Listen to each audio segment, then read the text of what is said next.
Richard, how are you, mate? Yeah, good. Thanks. Very good indeed. Very good. How are you? Yes, every day is wonderful. um, where in the world are you? Are you at Goodwood now? No, Salisbury in Wiltshire. That's where my family home is and where we've been based for quite some years now. Okay. And what's the connection with Goodwood? Is that kind of where you test your equipment? Yeah, we were just there yesterday, setting up a new training rig for people who want to come and learn to fly one of these jet suits. And we've done the Festival of Speed there, and actually we shot a really cool film. We should be going out, maybe even nationally, in the next couple of weeks. We shot that last week as well. So we've done a lot of Goodwood. It's kind of, we got a shared kind of spirit there in terms of horsepower, speed, aviation, cars, all that kind of stuff. You know, jet suits aren't a million miles away from that world. Yeah, it's funny you say that because I was up there a few months ago filming the Spitfire simulator. Yeah, brilliant. Okay. Because they've got the Boltby Flight Academy there, and my friend designed and built the Spitfire simulator. And as a pilot, that was an amazing experience because it is actually the cockpit of a Spitfire. You just that's brilliant. You know, you just don't go in the air. So part of the film we just shot includes flying alongside. While it was taxiing, though, we didn't kind of take off with it, but I flew alongside in a jet suit, one of their the two-seater Spitfires as it was taxiing along. That was pretty special. I bet.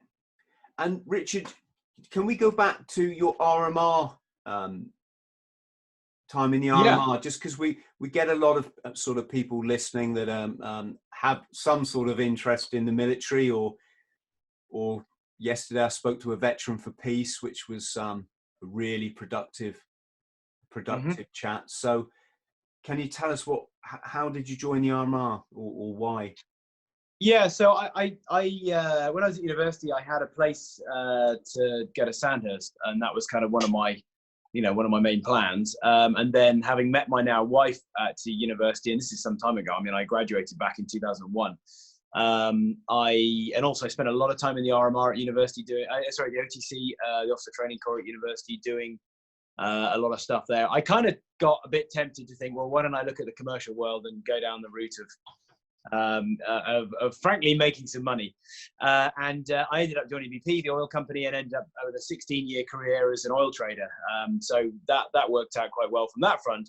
But I knew I'd always regret not joining the forces. So after only a couple of years of working in the city, I looked around and found the RMR. Didn't realize there was a Royal Marines kind of outfit where you had to go through the same process, you go through the same commando course to get your green lid and everything. And got sort of sucked into that world, and it was very much one of those kind of processes which probably lots of people listening will be familiar with, where you think, well, that sounds like a great challenge. I really don't know if I can get through that or not, but I'm really up for the challenge. And then you turn up and think, oh no, I can't let myself down now.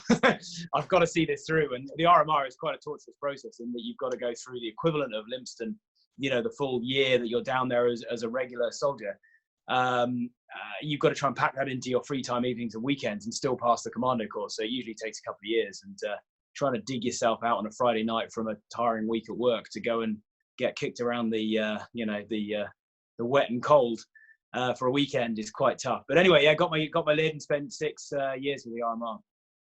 Wow.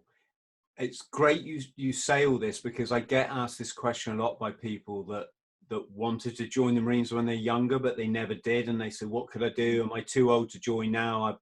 So I always say you could consider the RMR. It is good. I mean, it's actually an amazing bunch of people that get through it, because I was just blowing my own trumpet here, but I mean, a lot of people show up at the beginning, and I think we had something like, I don't know, 150 at our kind of intake, and it's all changed now, but there used to be every 6 months a sort of intake. And it was everything from, there was some, consultants, some sort of city lawyers. There was a guy who was unemployed. There was a guy who was a sort of recovering, he was recovering from some things that were pretty bad, but he'd obviously, got through them. Some guys who are unemployed, some students. There's such an amazing cross-section of people. And yet after only a couple of weekends, and the numbers collapse. There's a number of people who probably watched some films and thought it was fun to turn up and then have their minds changed. But after even a few months, the kind of quality of people, the camaraderie of the people, despite their eclectic backgrounds, is fantastic. And the final few who are still there 2 years later to get their lids, you know, despite that variety of backgrounds, you know, that I'm still in touch with a few of the people I went through with. So yeah, it was a pretty, I'm quite proud of it as a sort of second place to having a full-time career in the forces. I'm glad I got through it anyway. Good. And that really is a tick in the bucket list then, isn't it? To get your, to kind of, you know, to want to get a green beret and then to actually get it, but to do it all off your own back in your own time or on a part-time basis is, must have been quite rewarding. Yeah, it was. But again, you know, during the process, I remember it being hugely hard work and, you know, a constant test of your own motivation and ability to keep picking yourself up. It was, yeah, it was hard work. But like anything in life, I suppose, you know, the more you put into it, the more you get out. So, yeah, it was hard work. And your company is called Gravity. Yeah. And the suit is called, is it the Daedalus Mark 1, or have you moved on from that? Yeah, that was, so Daedalus was a name we used for the very first kind of really early version back in 2017 when we launched it. It's come on a long way since then. I mean, there's several in the background. There's the most clear, simple one sitting there. There's several around there, but that one sitting in the background, for instance, is what we call the Mark II suit. I mean, we just call it a jet suit. I mean, essentially, it's a big engine on the back, a pair of smaller engines on each arm. The pair of small engine equates to roughly the same power as that larger engine. You got the fuel tanks either side, and then yeah, but with just that equipment that's sitting there, and the helmet is a bit confusing. It should be facing the other way if you were wearing it. That's the back of the pack. Then that's a 1,000 horsepower jet suit that allows you to fly around. Wow, and you really have crossed a big leap in technology. Because I told my little boy, I'm speaking to the Iron Man, and he gets it. Yeah. You know, this Hollywood that we all know is all CGI and not true, but actually you're not, you know, you're as close to that as we can get at the moment.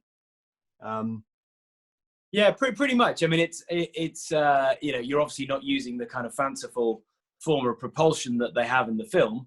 But in terms of getting as close as you can to a human being, having to add as little as possible to the human frame to fly, yeah, that's probably about it. I mean, that gear there is 23 kilos. In normal circumstances, that equipment packs into 2 civilian suitcases. That's why we, before COVID, cracked 103 events in 30 separate countries in 3 years, with me and my other pilots flying at events all over the world. So it is ridiculously compact and small and portable. And even, I mean, that one starts up in about 45 seconds from cold. The prototype one, of which I can't show you, but some of it's sitting on the lab table over there, starts up from cold in 10 seconds. So, I mean, you're starting to creep in the direction of the kind of, you know, the kind of performance you see in a film where, you know, you're wearing an Iron Man suit and you say, I'm going to fly, and then you just go and fly. You can't quite do that, but we're getting close. Yeah. And you probably get fed up of being asked, but what sowed the seed? Where did the idea come from? How did you get it off the ground? Yeah, so to speak. Right, so, you know, my background, I was an oil trader. I spent that time in the military. I used to do things like triathlons, and I used to do a lot of training for calisthenics. You know, that kind of is quite popular now, where you kind of do muscle ups, flags, where you're using your own body weight as a sort of training thing. I used to do that in my kind of lunch breaks in my training time. So the result was I was I'm still fairly light and strong. You know, I'm not massive, I'm not huge and muscled, but I'm pretty strong for my weight. And that, a lot of which came from the Royal Marines, kind of inspired me to think, wouldn't it be really cool if you could reinvent human flight? And I should say as well, my entire family background was from the world of aviation and engineering. Sir Basil Blackwell was one of my grandfathers who used to run Westland helicopters. So I sort of grew up around this world. So I had this ludicrous idea. Wouldn't it be really cool if you could have a crack at human flight, but go as minimalist as you can? Imagine just adding just the smallest amount of technology to the human frame for strength and the brain from a balance point of view. And I had this hunch. Not that I'm any great, you know, snowboarder or skier or anything like that, but when you really think about it, it's amazing how the human brain can balance in that way. So I had this hunch that if you just added the right amount of power in the right places, you could learn to support your weight on that propulsion, you know, it's harking back to my calisthenics time. And then it wouldn't be just cool if it worked. And back in 2017, I started playing around with it. You can see loads of this stuff on our YouTube at Gravity Industries. If you look on there, we put a lot on there since the COVID lockdown as well. And I started messing around, put one engine on one arm. I sort of had this arm mount where I had one engine kind of hosing away, and realized, oh my God, it's actually like really controllable. And so then I doubled them. I put one on each arm, and then found that I could jump around and balance quite well. And then I doubled them, and it just went on this journey. And by November of that same year, I did the very first flight, still in a little farmyard down the road from here. But I flew for 6 seconds in a kind of wobbly puppets kind of way, had an engine on the back of each leg back then, and realized that, yeah, it was quite tricky back then, but you could just sort of balance this thrust. And yeah, since then it's just escalated to the point where now we can train most people to fly one of those in a day on a tether, just for safety. And it's quite remarkable. Yeah, you can do some pretty ludicrous stuff, as you can see on all our social media. And what kind of engine is it? Is it some sort of turbine? Yeah, so they are little jet engines, really. I mean, to be specific, they're turbojet, so there's no bypass fan, but essentially it's a tube, but there's a compressor at the front, a centrifugal compressor, a bit like a turbocharger, and then you get the combustion inside the chamber, and then you get a load of hot air blowing out the back end, blowing a turbine wheel, which itself then runs the compressor. It's like super simple jet engine. But the benefit of them is that for something that weighs 1.9 kilos, so one of those little engines there, they put out 22 kilos of thrust. So that's what, 4 or 5 pounds of weight for nearly 50 pounds, 45 pounds of thrust, which is a kind of ridiculous ratio. And also the thrust is in the form of just a stream of hot air. And it's actually quite benign. I mean, the engines burn jet fuel or diesel. Jet fuel, to most people's surprise, is almost identical to diesel. It is not gasoline. It is not hydrogen. It's not some sort of rocket fuel that's going to blow up. It is diesel. It's actually extremely benign. You can, and I never recommend anybody do this, but you can literally put out matches in it if you really wanted to prove how benign it is. So as a result, it's actually really very safe. It's actually probably safer flying around from a few feet off the ground with that than it is riding around fast on a motorbike with a tank of gasoline between your knees. So yeah, it's actually a very simple concept, but now with a lot of IP built into that, and all of this is 3D printed now as well, which is quite nice. I would never have thought, as I said, I think I said earlier, I'm got my pilot license. I remember I used to fill my plane up with avgas, which is what we're talking about, is it? No, right. No. So avgas is aviation gasoline. That is gasoline. It's just cleaner, neater, nicer gasoline than car gasoline.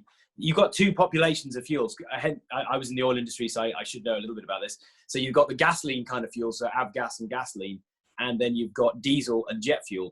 Diesel and jet fuel, they're all slightly further down the spectrum of heaviness. The next one would be like heating oil, and then you carry on down the road, all eventually to kind of fuel oil, the stuff you run ships on, and eventually crude oil. If you go back up the other end, past gasoline, you head towards LPG, propane, butane, and eventually hydrogen. Super light, very gassy and explosive. So actually, one of the reasons why the aviation industry for jet engines uses diesel, or jet fuel rather, is because it's really quite stable and benign. It doesn't form vapor clouds like your avgas would. I wouldn't really want a big pack of that on my back. You know, you split that and potentially you get a vapor cloud. You split this, I mean, we've never split a fuel tank, but if you did, it's really hard to set fire to. Even harder if you point a jet engine at it, because all it does is just blows it away really quickly. So it's actually surprisingly safe. And Richard, did you have to motivate the project, or did the project motivate you? Oh, that's an interesting question. I've since I was a kid, I grew up, I was an only child. I grew up around my father, who was a maverick inventor and builder and engineer. I used to grow up around his workshop, building and making things all the time. And so I just had it in my DNA to be in a sort of workshop like this, which I didn't really manage to do much of during my oil trading career.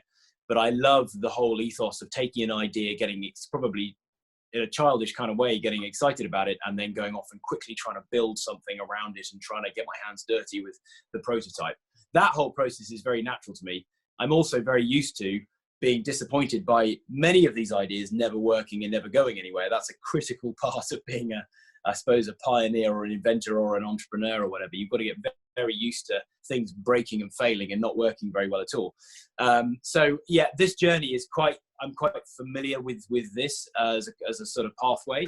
And I guess to answer your question, I suppose that the potential excitement of the goal, the very ludicrous idea that you could ever achieve this. I mean, it still looks fake. If you look at the clips online, they look fake. They look ridiculously serene and effortless. And then when you watch it live, the joyous thing, it looks even more fake when it's right in front of you. So to believe that this was even possible before I'd even done it was quite a leap. But still, I was tantalized by the possibility it might just work. And that's probably what motivated me. Brilliant. And what laws are we talking here? Do you need any sort of, I'm guessing not a pilot's good license. Question. Yeah, good question. So we flew, one of those 100-odd events was the Farnborough Air Show.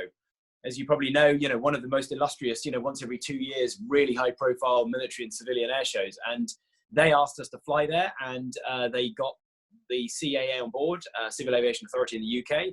And we sat down with them, and I think fair to say, I don't want to put words in their mouth, but they were really quite excited and supportive of what we were doing, but very wary that we were going to create some sort of risk. I think they were quite happy to hear that we weren't planning on sort of selling these wholesale anywhere. I mean, we built a few for private clients, but we're very safe and secure about this kind of thing. We don't fly over people and property. We keep it all very, very sensible. And as a result of all of that, they gave us permission to fly the main runway at Farnborough, which is crazy. And the FAA have taken the same approach, and the same with the Military Aviation Authority as well. Hence, we've flown the Bournemouth Air Show and the Yeovilton Air Show as well, and all sorts of things. Strictly speaking, we are not classed. What we do is not classed as an aircraft. We are under 150 kilos, pilot and equipment, and we don't usually have a fixed wing, or rotary wing. Therefore, we don't classify as an aircraft. So therefore, none of the aviation rules, strictly speaking, apply to us. We also don't classify as a drone. So the good news is no rule set applies at all to us. The bad news is it's therefore not possible to find any rule set that gives you explicit permission to do what we're doing. However, as a result of our track record, the CAA, FAA, and MAA are very supportive of what we do, and we self-regulate about not flying in the way of any other aircraft. We don't go high enough that it's going to hurt yourself or anybody else, and we don't fly over people or property. So essentially, we self-regulate. Incredible, because you are essentially a rocket, aren't you, as opposed to a... No, I wouldn't say a rocket. I mean, a rocket is an entirely different form of propulsion. I mean, rockets are either liquid fueled or solid fueled, and pretty explosive, chaotic, crazy things. These are highly controllable gas turbines that spool up and down. The closest analogy, bizarrely, to what we do and why we've got bits of this aircraft stuck all over our lab is actually a Harrier. Do you remember the Harrier jump jet? Yeah. Weirdly, how that flies, which is by blowing air downwards, and then the nozzles all swivel and then it propels itself forward. Weirdly, that's the closest analogy to what we do. Right, got you. Yeah, I spent a year on HMS Invincible, and every so often the ship's company would line out and the Harrier would just take off and put on a bit of a performance. Quite amazing to see it just hover at 3 or 4 feet off the deck and then just tilt and straight. So one of my pilots is an ex-Royal Navy Harrier and Sea King pilot, actually. And when we did the Yeovilton Air Show last year, which is the big, as you know, but the big Royal Naval fleet air arm display, which culminates in a whole load of helicopters and fireballs and all sorts of stuff. We took part in it, myself and 2 other pilots. And one of those pilots used to fly what's called Jungly Assault, again, I'm sure you know this, in the backdrop, and he was flying a jet suit, which was quite fun. Wow. And how long does it take a novice then to get to grips with flying the suit? It is. I mean, I mentioned earlier, it's usually a day. It's a bit like watching a child learn to ride a bike, though. It can either be almost instant if you don't stress about it and you listen to the instructions and you just get on and enjoy it, and you don't have in the cycling analogy sense, a knee scraping incident, which makes you then nervous of it. If you're probably the second child who just picks the bike off the lawn and then just goes and cycles about and didn't even realize they should have learnt it. We get some clients like that, and some of our team have learned like that. They literally got clipped in, realize they're entirely safe. They can't even go lower than knee height. They realize that all you do is point the engines one way and you get pushed this way, point them that way, you get pushed this way. Realize that as you lower them, you get lighter, and as you flare them, you get heavier again. and then they get this silly grin on their face, and then they just go. And I can't explain it, but it's just like watching somebody learn to ride a bike. There is so much going on subconsciously, but you get to a critical point where your subconscious takes the keys off you and goes, don't worry, never think about it again in the rest of your life. And it's intuitive. And we see that. We've got 50 clients now that have trained with us, and all of our 7 display pilots as well. And also what's strange is there's no skill fade. We've had some of our team, often in the early 20s, go off traveling or something, and they come back and literally strap in. We put them on the tether just to make sure they haven't forgotten anything, and they got it straight away. I think it's because it's such an innate, natural set of movements. If I'm standing up and I fall to one side, what do you naturally do? You put your arm out to catch yourself. Well, if there's up to 40, 50 kilos of thrust coming out of that arm, you're actually more stable than you are than when you've got to find a table somewhere. So it's funny. It's a very strange process. Yeah, I'm almost can sort of sense it in my mind as you talk through it. Yeah, if you watch clips of us flying, anybody watching this watches clips, you can sort of close your eyes and imagine there is just a spongy force coming out of your hands. The one on your back is lifting you by the sort of back of your belt, if you like, and lifting the equipment. And the rest is just this beautiful intuitiveness. And it's a question that we often get asked is, oh, how come it's not ripping your arms off? You have to be really strong. Well, there's an experiment you can do to feel what it's like. If you stand on your bathroom scales and you record your weight, maybe it's slightly a surprise given it's been locked down. If you record your weight and then you lean with roughly straight arms on the bathroom sink or a table until 1/3 of your weight is left on the bathroom scales, registering on the scales, that's what it feels like. 2/3 of your weight is leaning on your arms, but that is so easy. You could do it all day. It's just really, you're just leaning. Essentially, that's all you're doing on these engines. What have been your sort of highlights then? Because I've seen you've done stuff alongside the military. You've been on television. What can you give us some examples of what you've done? Yeah, opened the Japanese baseball season last year in a stadium with 50,000 people in it. Flew in, lights off, flying around, fireballs, everything. That was pretty special. I've launched cars in China. We've flown in China quite a few times. Everywhere from the Gold Coast and Australia to Brazil to India to all over the US and Canada, all over Europe. We've flown for Red Bull several times. We've done those air shows I mentioned. We've flown around the QE aircraft carrier. That was pretty special. That did something like 7 million views on LinkedIn of all things. Wearing my beret as well doing that. And I got to fly out to the shuttle vessels of all the top brass DOD Pentagon officials coming to visit the Queen Elizabeth aircraft carrier off the coast of Washington. And I got to go and shock them with suddenly a Royal Marine hovering in front of them. That was brilliant. I've flown around artillery pieces. I've flown between Navy patrol boats. 5 of us have flown before in some of our mock race sort of trials that we've been doing. We're building a race series, which we can talk about later. The list is kind of crazy. As I say, literally 30 separate countries we've flown in. Often we've taken phone calls from people like, not directly from them, but from the people who work for them, from Zuckerberg, Bezos, Musk, Branson. I've done 4 TED Talks. I've flown at TED 2017. It's just ridiculous, frankly. It's kind of humbling. Every time you get one of these invitations, it's just, you can't quite believe that you're going to do this. And I particularly, to answer your question, I particularly respect the high-profile military ones, because who would have thought, you imagine having an idea, I know I'm going to design and build a jet suit that's going to pretty much look like an Iron Man suit, and then I'm going to fly around a £3 billion brand new aircraft carrier off the coast of Washington in front of the UK's most important top brass allies. Can you imagine writing that letter as an idea? I mean, and I got asked by the embassy, the Washington embassy, the UK embassy in Washington, to go and do that. I mean, it's just, you just quietly think, gosh, I really hope nothing goes wrong, and we'll go and execute, and it'll all go smoothly. And it did, luckily. And been a crazy journey, and it's only just the beginning as well, given all the stuff we've got coming. So, obviously the developmental phase is something that's going to go on for the whole life of this equipment. At what sort of stage are you now, and where do you see it in the future? Yeah, so we've dialed in quite nicely on what we call this Mark II suit sitting behind. So it's all printed in polymer and aluminium. So we can now almost press print, not with our machines, but with a bunch of multi-million-dollar proper professional machines. And that entire suit gets churned out. We bolt the engines in, off we go. We've got 6 of them sitting there. and we can go, fly anywhere in the world and train people. It is kind of limited though. If you weigh much more than about 90, 95 kilos or so, and if it's a hot day, then it's quite a struggle to really get people comfortably off the ground. But the air temperature makes quite a difference, because the engines, if you think about it, are turning cold air into really hot air. If you put hot air in already, like today, then you just get less of a compression ratio and therefore less thrust. So we built what we call a Mark III suit, which is in prototype at the moment. The engines start up in 10 seconds, and the whole thing generates about 20 kilos more thrust, miraculously, for a smaller, lighter, more compact setup. It's quite a step forward. That's going to be hopefully being seen, I reckon, in the next 2 or 3 months. It's going to be quite an amazing. The fact it's going to be smaller and neater and yet start up almost instantly is going to be, I think, quite a spectacle. Then a leap beyond that, instead of 20 extra kilos of thrust, we've got another one that's got a whole 50 kilos more thrust. That's not a smaller package.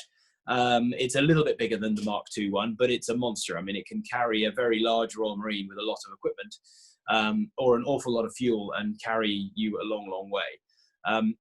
That's not particularly valuable for most of the events we do or client training, but for the military and for us pushing the boundaries from a kind of event and stunt point of view, I suppose, then that's valuable. And then the whole extra basket that fascinates me personally is around the transition to aerodynamic flight. If we go back to the Harrier, as you know, it points the air downwards when it lifts off, if it's going to do a vertical takeoff, and then those nozzles swivel and it gradually propels itself and uses those little stubby wings to start generating lift. Generating lift from wings is vastly more efficient than generating lift by just blowing air downwards. We've already seen it when we set the Guinness World Record last year at 85 miles an hour. I had a leg wing sort of between my legs, and as I lifted my legs with the air hitting my legs come up, and that rear engine starts propelling me forwards. I dialed the power down on the suit by about 20% to do 85 miles an hour, which seems perverse, but it's because of the power of that tiny wing starting to generate the lift that my rear engine didn't have to then go and do.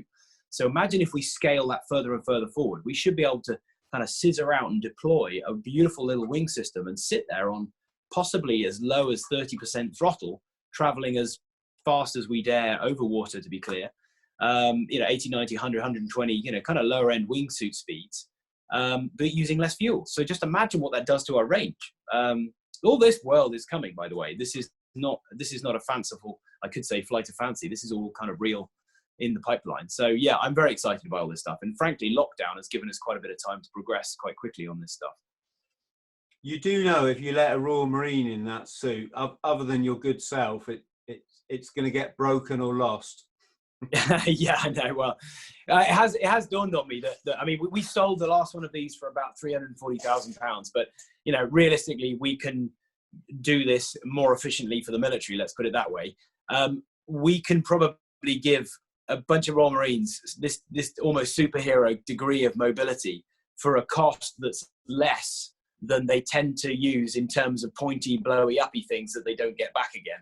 So actually, whilst I don't want them to be throwing these away, you almost could unbox this, uncrate it, clip it in, press go, and be anywhere within 5K within a couple of minutes, and then unclip and then just not bother with it. It's quite a ludicrous capability. So, but yes, I'm aware that we've got to probably up the robustness slightly for that market. And let's talk about orders then. How was that? How long did it take you before you could sell the first suit? Well, it's never really been our business model to sell them. We've done it a couple of times for people who really twisted our arms and who came to us and we trained and we saw that they're sensible people. It's not in my interest just to ship these things off to people with an instruction book and see how they get on. To be clear, like a very fast motorbike or a Formula One car, if you open the throttle on either of those, you'll be into a wall at 200 miles an hour within seconds. But it's down to you, right? So that's why people don't really sell those kind of things just willy-nilly, yeah? So with this, if you know what you're doing, there's no reason for it to be dangerous at all. If you just fly, 10 feet off the ground over grass or water, you really can't hurt yourself. But if you chose to have a complete brain freeze, vector down, crank the throttle up, you'll be 1,000 feet in seconds. Now, I don't want to be responsible for somebody doing that because they weren't properly trained or they weren't of the right mindset. So as a result, they have to come training with us first, and then if they really want us to build one, we can. But it's a bit like, I think there's a very high-end sort of bunch of Ferraris. Is it the FFX, I think it is, where you spend about like $500,000 and they don't even let you take it away. They kind of get it ready for you around a track, and then when you finish, they sort of take it away again to look after it. It's almost like that. It's probably not the greatest retail experience, but that's what it is. We don't need to be bending over backwards to be selling these to everybody. And also from it is ridiculously noisy and potentially antisocial if you're going to go and use it in a place where you're not properly set up. So for all of those reasons, and we're protecting, I suppose, our potential customers in that way and ourselves by not just selling these. We did have them on sale in Selfridges for a bit, actually, only because it was a bit of a mutual PR thing. We flew down a London street and set one up in Selfridges and got a lot of interest through Selfridges, which was quite fun. How do you stand from a patent perspective? Yeah, it's all patented. There was a wonderful letter came from the original patent attorney who said, I think the patent office originally said the only prior art, so the only prior IP, if that makes sense, that was identified was the Marvel creation of Iron Man, but because of various precedents, it was then thrown out. But I love the fact that was the closest intellectual property that it was in existence that was potentially being contravened by what we had generated. So yeah, it's as much as you can, it's patented. Mm. Would that stop a country like China, for example, ripping it off? And no, it doesn't stop. I mean, a patent is such that in theory, anybody can copy a patent if you get commercial benefit out of it. So if you start to try and sell or hire out or something that infringes a patent. So, and then it depends per country as well. We're covered in pretty much every country there is, even China in theory. But yes, I mean, this gets very boring very quickly, but in theory, it stops anybody copying it and then selling it in any normal jurisdiction. Our attitude, though, to be honest, is we just outpace most people who try and copy us. There's some people who've tried to copy us and spent a long time trying to learn to fly. And if you look closely at what they've done, they've missed some critical, very fine details of how we've had to learn to set these up. Once you know what you're doing with it, you can make it really easy. If there's a few minor details, and if you get those wrong, then it's really hard. Okay, I'm chuckling at the thought of people going, "Damn, we haven't got it right yet." Right. There's a guy in Taiwan, I think it is, who's tried. To be honest, I chat to him a lot. Fair play. He's an innovator and a pioneer at heart. Yeah, and the culture there, it's fascinating. But the culture, if you go and copy somebody there, it's considered almost you should be flattered that somebody's bothered trying to copy you. It's quite an interesting kind of philosophical point. And he's not trying to sell it or anything. So in theory, he's infringing the patent. But I actually have chatted to him a lot. I haven't told him where he's missed a few details because that'd be going too far. But fair play. He's so passionate about what we've done. He's tried to kind of produce his own. Have you had much outside investment? Yeah, the story's funny. So I got the very first version in 2017 to fly with my own money, but I spent a surprisingly small amount, which I won't reveal, but it's amazing how I managed to repurpose and kind of hack together stuff to get that to sort of prove the concept. Then I took £100,000 from a guy who built businesses in media and PR and entertainment, areas that I, as an oil trader, knew nothing about. Then we wrapped up towards the April 2017 launch. We did that with Wired and Red Bull. They both did launch videos for us because they liked. We shared with them before we launched what we'd done, and they loved it so much they did very graciously brilliant little sort of films, which really helped catapult it in the right direction. Within a week, we'd done 1 billion impressions, which is amazing. Got a phone call to do TED 2017 from Chris Anderson. He said they'd suddenly rearranged the agenda just for me, which was ridiculous, and said, "Oh, can you come and fly out there?" And I said, "Well, yeah, okay," even though I'd never flown anywhere outside of this farmyard down the road. There's a whole silly story of unpacking pellet cases on the floor of Terminal 5 in Heathrow with jet engines rolling around the place and stuff. I don't know what I must have looked like. But anyway, I got there. But however, I went there to Vancouver via the unusual route of San Francisco. And only because there was a VC group called Boost VC run by a guy called Adam Draper, who had seen what we'd done and said, "Please come down. We love this. We're passionate about the whole superhero thing." I mean, it is California. And they said, their whole ethos was be your own superhero. That's what it takes to drag a startup over the finish line, all this sort of stuff. Please come out. So I did a flight, very simple flight in their car park, or parking lot as they would call it. I was mostly preoccupied about checking the gear worked after the transatlantic flight and making sure I had some chance of flying it at TED. But unbeknown to me, Adam Draper's father is Tim Draper, who is one of the most famous VCs in the Valley. And between them, they are, you know, part of this amazing VC dynasty. Tim is worth several billion as well. They rushed up to me with a $100 bill and gave it to me and said, "This is your first revenue for clearing out a parking lot," because I blew dust everywhere. It's crazy. Then they had a quick chat, and I was still standing there with the engines just kind of cooling down around me. And they wrote a $650,000 deal on that same banknote for 10% of the company I'd only formed a month earlier. And that's pinned to my wall in the lab around the corner. And since then, we generated all our own money from events and displays and all sorts of other things. So I'm quite proud that in 3 years, we haven't taken any other money. It's all been our own cash generation, because it's quite easy in this ludicrous kind of business just to enthrall one VC like that, burn through that money, and then look for the next one. And actually, it's not the greatest sanity check to confirm you're really doing something that the wider world is going to appreciate. So we've avoided that trap. How was it breaking? How many world records have you broken? We've only done 2 Guinness World Record things. I'm looking at the certificates now. They're both for the fastest kind of speed in a jet suit. The first one was back in 2017. I'd have to remember. November 2017. I'm looking at the wall. And it was a measly 32 miles an hour, but that was the first time we even ever flew over water. And I didn't really know what I was doing. And actually it went in the water at the end of that, which is quite funny. That was a pilot error thing. And then back in November 2019, we then reset it at 85. So that gives you a good, example of the trajectory of enhancements that we're looking at. So yeah, just the 2, but that was enough. And how can people, members of the public, are they able to come and fly? Yeah, so we've got a training set up here in Wiltshire in the UK. We've got another one in California at Camarillo Airport, the private jet terminal there. And I was literally doing it yesterday, setting up a new training rig with the team at the Goodwood area where the Goodwood Festival of Speed is. We know the family there as well, and we're setting up a training rig there. And it's actually, that latest rig is looking really neat. It only took us a morning to set up, although it was 33 degrees and it was exhausting. But anyway, it's actually a really nice training rig. And essentially, you can see all this on our YouTube at Gravity Industries. There's a little film clip there showing what it's like to learn. You get clipped in, you stand on a raised platform, quite a big grated platform, sort of size of half a squash court kind of thing. And that's just to let the warm air blow away whilst you're learning. And with the tether, you can't even go lower than knee height, so you can't stumble and fall over or anything. And we just progressively step you through different power levels, and you just gradually learn in the most benign, calm, fun way. And we've trained over 50 people, guys and girls, up to even the age of 70. And it seems to be something we've never had a bad kind of feedback from. People seem to lose their minds regularly with the experience of being inside the suit and feeling that power and feeling their feet come off the ground. So yeah, through our website, if you go to gravity.co, there's an inquiry form there. Just email and we send you the details through. Am I allowed to ask what that would cost somebody?